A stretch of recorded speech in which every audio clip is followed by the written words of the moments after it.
प्रायमा facie उद्योग विभागाचा याच्याशी काही संबंध आहे असं मला वाटत नाही. MIDCचा काही संबंध आहे असं मला वाटत नाही. अनेक सेक्टरमध्ये उद्योगांना आम्ही इन्सेंटिव्ह देतो, मुद्रांक शुल्कमध्ये सवलत देतो, परंतु मध्ये IT मध्ये द्यायची नाही, ही आमच्या उद्योग विभागाची भूमिका आहे. त्याच्यामुळं त्याचवेळी मला असं वाटलेलं होतं की याच्याशी आमचा काही संबंध नाही.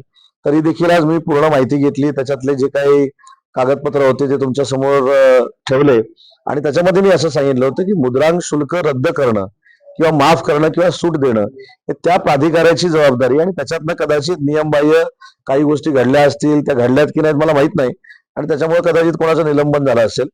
पण थेट पार्थ पवारांचा संबंध जोडत असताना मी काल जे पार्थ पवारांशी बोललो त्याच्यामध्ये त्यांनी जी डॉक्युमेंट्स मला पाठवली होती त्याचा माझ्या विभागाशी काही संबंध नव्हता, परंतु त्यांच्याशी देखील आपण बोलणं गरजेचं आहे, त्यांच्याकडनं देखील खुलासा घेणं गरजेचं आहे.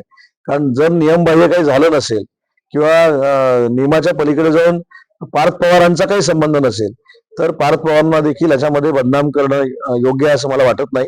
त्याच्यामुळे आपण त्यांच्याशी चर्चा करावी, त्यांच्याकडनं देखील खुलासे घ्यावेत ही माझी एक कार्यकर्ता म्हणून विनंती आहे. सांगितलं दोघांचं जे निलंबन झालंय ते महसूल विभागातले आहेत आणि त्यांचं का झालं याची मला माहिती नाही. ती माहिती घेऊन त्याच्यावर बोललेलं योग्य राहील.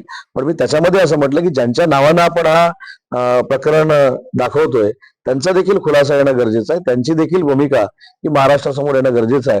आणि माझं त्यांचं रात्री जे बोलणं झालं त्याच्यामध्ये त्यांनी काही कागदपत्र जे मला दिले ते कुठेही नियमबाह्य नव्हते जे माझ्याकडे दिले ते, म्हणून त्यांचा देखील आपण खुलासा घ्यावा ही माझी विनंती आहे.